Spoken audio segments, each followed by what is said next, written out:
I honestly can't tell if this is going to be a hot take or not.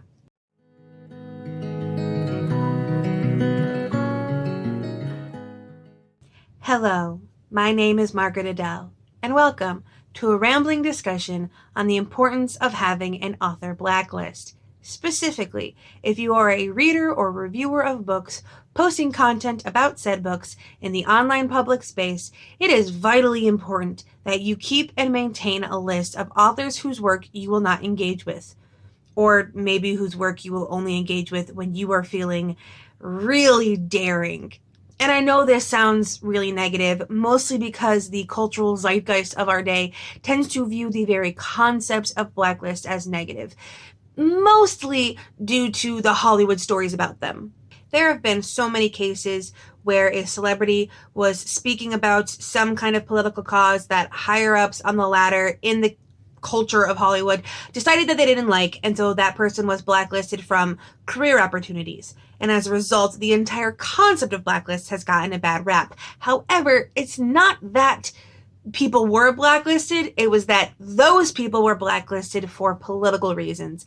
Because let's be honest, in an industry as filled with pedophilia as Hollywood is, there really should be people on a blacklist, not the ones that were actually put on there. And that's what we're talking about here. It's not the actual concept of having a blacklist that's the problem, it's who you put on there and why. So, I am going to jump into why I put certain authors on my blacklist specifically. For me, a blacklist is absolutely vital because I am reviewing primarily indie authors, mostly self-pubbed. So I have to be super careful with the indie authors I choose to work with because I am working with that person directly.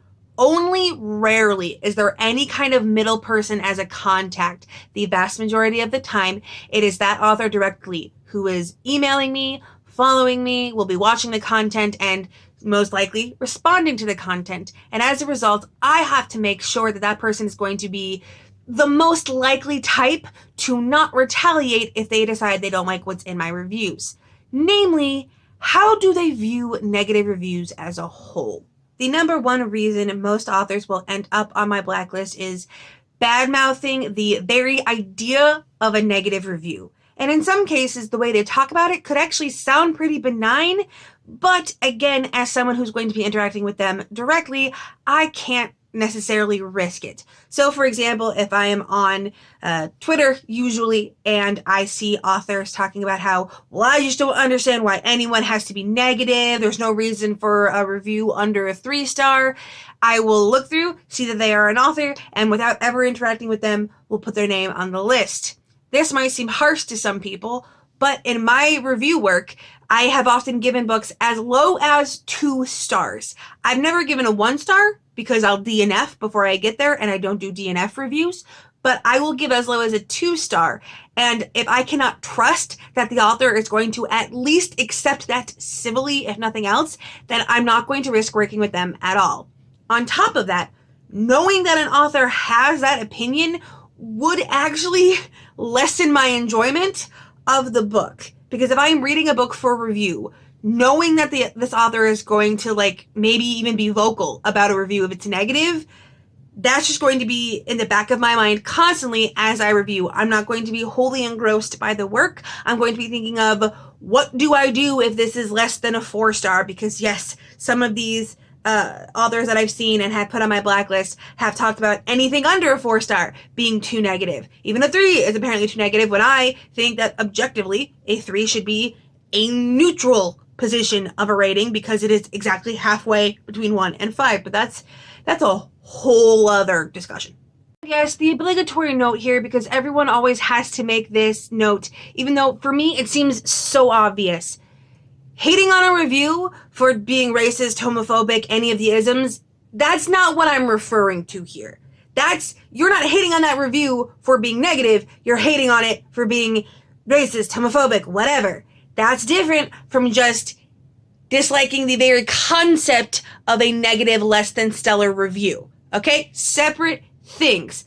Hate on a review for being racist, sure. You don't need to hate on a review for just being negative. The second reason that people end up on my blacklist is much more direct and a lot less benign, and that is when authors will actively go after reviewers. This could be as simple as retweeting or posting a screenshot of a review with the reviewer's name in it just to dunk on it, but can escalate all the way up to sending friends and allies to get a reviewer's account banned because they don't like it.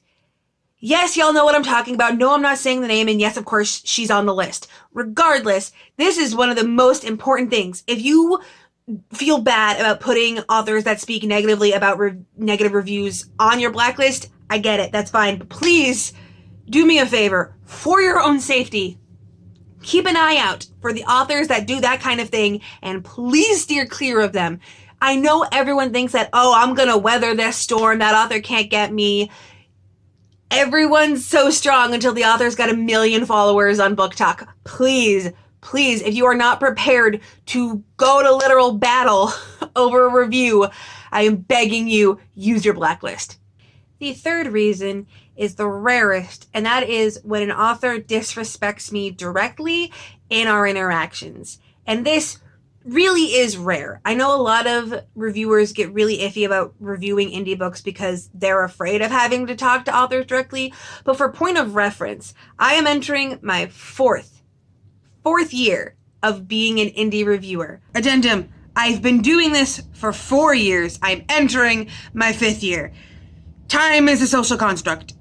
I have reviewed literally hundreds of books, and I have interacted with even more authors. And I can count on my fingers how many authors have been put on my blacklist for disrespecting me in my inbox. Now, part of that is because my blacklist works ahead of time.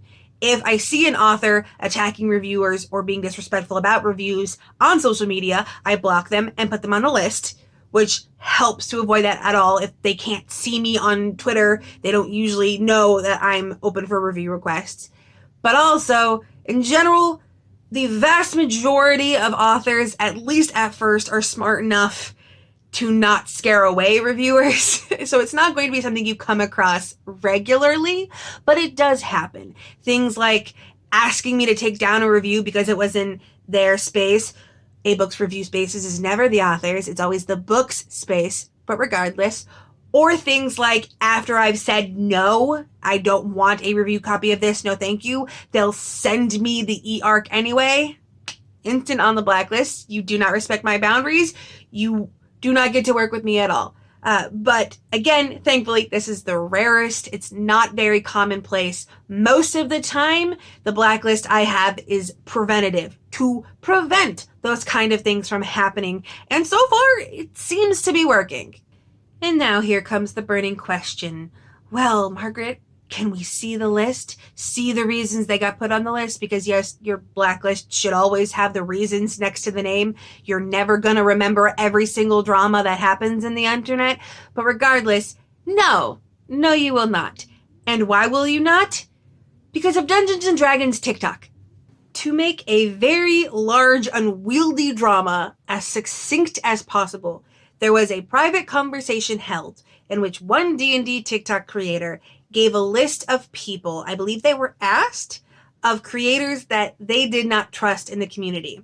Someone in that conversation then decided to go and tell one of the people on that list that they were on this person's personal blacklist. That creator then made a TikTok to their giant following and ended up skewing the overall vibe, I guess, or skewing the narrative, I guess you could say, until rumors started flying that there was this insidious blacklist going around specifically targeting sex workers and trying to oust them from the community.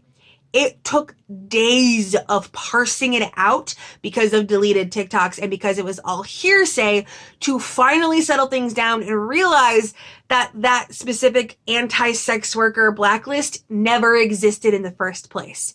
And I watched all of this and I said, my blacklist is never seeing the light of day, because at the end of the day, the blacklist is for you personally. your safety. Someone else might have seen one of those authors that was talking about how they don't see why any reviews should be negative, and they'd be fine interacting with that person. And I'm not here to tell you that you can't read that author's works. I'm saying, for me, I, as an individual, don't want to engage with them. And because this is the internet and you see a lot of names, keeping them written down in a list is the only way you're going to remember all of it. But again, be sure to keep the reasons for why they're on the blacklist next to the name. You don't accidentally want to start relating that name to something worse than just bad-mouthing negative reviews online, because yeah, authors can get into some really hinky stuff, and there is a gradient to this, so you gotta give grace where you can. Again, I cannot stress how important it is for your mental health to set these boundaries. I know a lot of people might feel mean having a blacklist, having something to curate their space, to say, no, I'm not going to interact with these authors that might encroach on my space just because they don't like what I said about their book. It is still a hobby. Most reviewers either aren't paid at all or make teeny tiny little bits of AdSense. It's not worth the headache, I promise you. And like I said, some of these things can get extreme, up to and including getting internet mobs sent after you by the author's friends to get your account banned. I am begging you, please curate your space. Block liberally. It is okay to block someone and put them on their blacklist just because something about them feels off and makes you feel uncomfortable. It doesn't mean you're calling them out. It doesn't mean you're trying to cancel them. It doesn't mean you're trying to tell anybody else that they shouldn't engage with that author. It is just you setting a boundary. And in all honesty, we could probably use more of that. Quick side note here. If referring to this as a blacklist just has too many negative connotations for you and you're really not here for it, you can 100% call the list like will not review, will not read. Like, it's still functionally a blacklist, just under a different name, but it doesn't have quite the same stigma attached, and it will still help you set those boundaries. Thank you for listening to my rambling. Do you have an author blacklist? What kind of things would need to happen for an author's name to be put on your blacklist? Have you ever said screw it and actually did go read and review the work of an author that attacked reviewers? If so, how did that go? I don't need to see the blacklist. I don't need to see any names. Again, I am of the blacklists are for your personal boundaries camp, but in general, I'm interested to see how other people use it as a mechanic for keeping themselves safe online. And with nothing else to say, I hope you have a wonderful day and a marvelous tomorrow.